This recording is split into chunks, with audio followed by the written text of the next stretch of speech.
चार चेयर एकै सेकेन्डको अन्तरमा घुम्छ। सुरुमै मेलिना पुनमसँग बोल्दै तारिफ गर्न थाल्छन्। बोल्दा बोल्दै राजुले मेलिनालाई ब्लक गर्छ। कति दर्शकहरूलाई लागिरहेको होला कि त्यो ब्लक खेमले गरेको भनेर।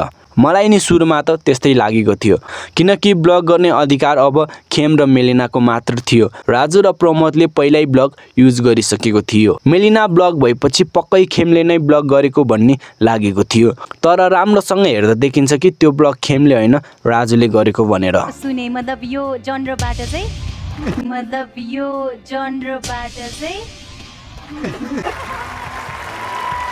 तर कसरी? राजुले त ब्लक पहिल्यै युज गरिसकेको थियो र ब्लक एकपटक मात्र युज गर्न पाउने हो भोइसको नियम अनुसार। राजुको